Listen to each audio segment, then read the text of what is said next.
संत लिखते हैं, इस बस्ती में हमारे आंसुओं को कौन पोंछेगा, इस बस्ती में हमारे आंसुओं को कौन पोंछेगा, जहां देखो उनका दामन भीगा लगता है,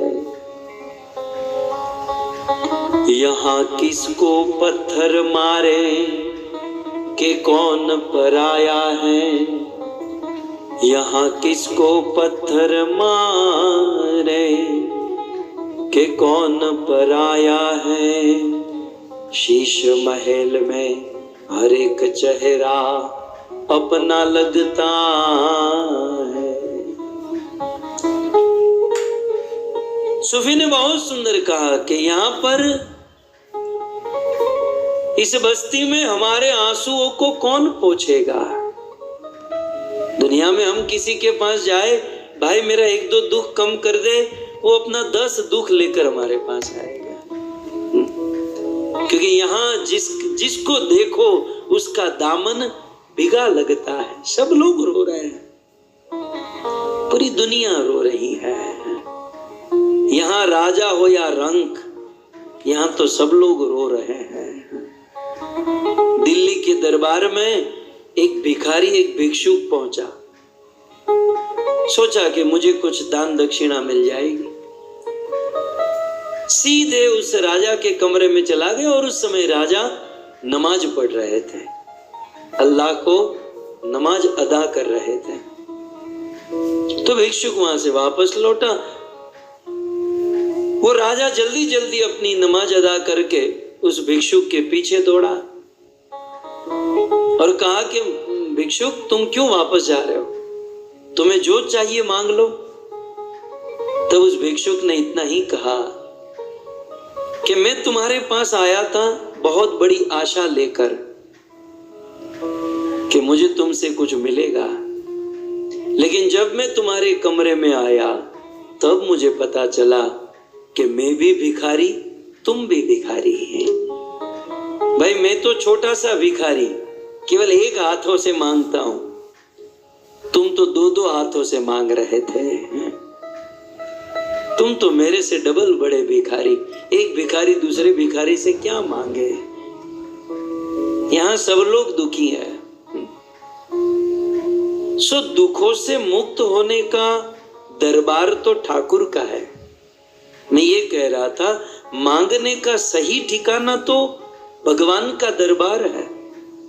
भगवत गीता में कन्हैया ने कहा, कृष्ण ने कहा, आर्त अर्थार्थी जिज्ञासु ज्ञानी च भरतर्षभ। अर्जुन, कोई दुखी होकर भी मेरे पास आए ना, फिर भी मैं राजी हूं, फिर भी मैं खुश हूं, क्योंकि आया है मेरे पास, भले दुखी होकर आया है। सो यदि हमारे हृदय में दुख है और हम भगवान के पास जाए और मानो भगवान कहे कि चल मैं तेरा दुख दूर कर दूंगा, तो हमें भगवान से क्या मांगना चाहिए? ओम जय जगदीश हरे, सुख संपत्ति घर आवे। अब देखो ये भजन के ऊपर थोड़ा सा,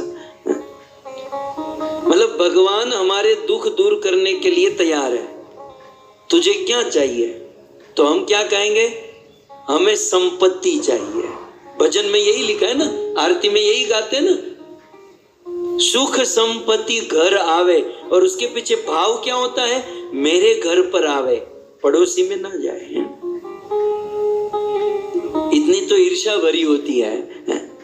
आज आदमी को ये चिंता नहीं है कि मेरा धंधा कम चल रहा है, बाजू का धंधा अच्छा क्यों चल रहा है। तो क्या संपत्ति आने से हम सुखी हो जाएंगे? हम और आप भगवान से संपत्ति मांगते हैं, तो क्या संपत्ति सुख का कारण है? यदि संपत्ति मिलने से हम सुखी हो जाते हैं, तो हमसे ज्यादा संपत्ति जिसके पास है वो सुखी होने चाहिए, वो तो हमसे ज्यादा दुखी है। अच्छा चलो ये छोड़ दो, फिर हम लोग इस भजन में क्या मांगते हैं?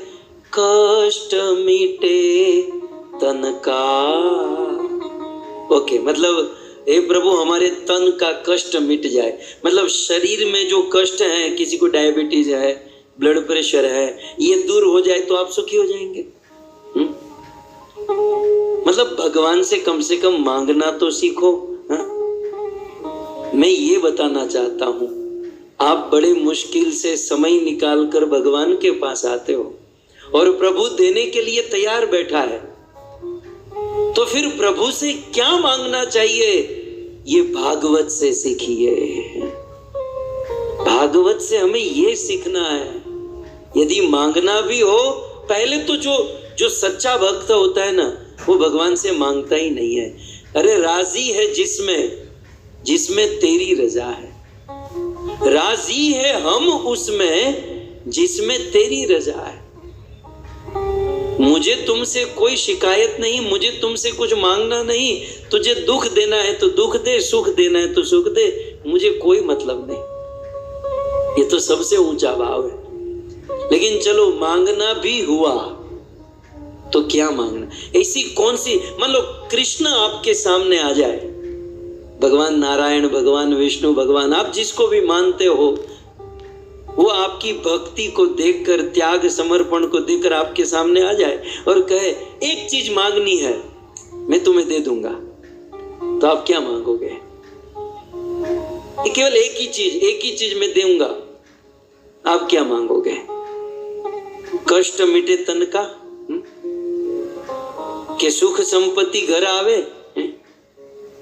तो श्रीमद् भागवत हमें सिखाता है, यदि एक चीज ईश्वर से मांगनी हो ना, तो मांगने लायक है भगवत प्रेम। क्योंकि एक बार प्रेम हो गया ना, तो ये सारी चिंता, प्रॉब्लम, टेंशन, ये अपने आप दूर हो जाएगा। सारी समस्याओं का मूल क्या है? हमारा भगवान से प्रेम नहीं है। ये सारी समस्याओं की जड़ यहां पर है कि प्रभु से प्रेम नहीं है, और वह प्रेम नहीं होने के कारण ही संसार के प्रॉब्लम में हम फंस जाते हैं। इसलिए आप देखिए श्रीमद् भागवत में हम लोग, हमारे जो इस्कॉन के भक्त हैं, वो दिवाली के उस महीने में, कार्तिक महीने में, पद्म पुराण से वो भजन गाते ना, नमामीश्वरं सच्चिदानंद रूपम लसत्कुंडलं गोकुले ब्रजमानं, नमामीश्वरं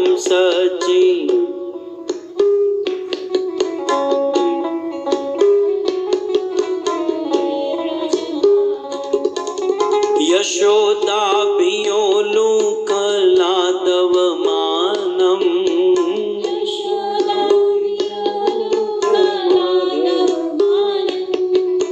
यशोदाभियोलुकलादवमानं,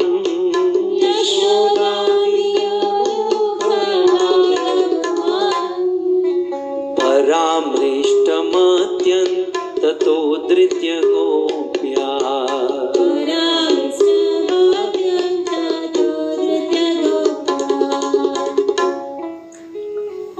बहुत सुंदर दामोदर अष्टकम गाते हैं। दामोदर अष्टकम के 3 श्लोक गाए, भगवान प्रकट हो गए और सत्यव्रत मुनि को कहा कि सत्यव्रत इतना सुंदर भजन गाता है, मैं तुझ पर प्रसन्न हूं, तुझे जो चाहिए मांग ले। वो तो मांग सकते थे ना, कुछ भी मांग सकते थे। सत्यव्रत मुनि ने क्या मांगा? वो कहते हैं वरम देव मोक्ष न मोक्षाम वधिम्बा। प्रभु मैं जानता हूं कि मैं जो भी आवाज करूंगा ना, आप मेरे सामने प्रकट कर दोगे, लेकिन मुझे आपसे कुछ नहीं चाहिए। मुझे स्वर्ग भी नहीं चाहिए, मुझे मुक्ति भी नहीं चाहिए। मुक्ति को भी ठुकरा दिया। अरे भाई कुछ तो मांग ले। तब वो क्या मांगते हैं जानते हैं? इदं ते वपुरनाथ गोपाल बालम, इदं ते वपुरनाथ बालम सदा में मनस्य विरास्ताम किमन्ये। वो कहते हैं कि हे कृष्ण, यदि आपको देना है, ध्यान से सुनिए, तो एक कृपा कर दीजिए। इदम ते वपु, आपका ये जो स्वरूप है, कौन सा स्वरूप?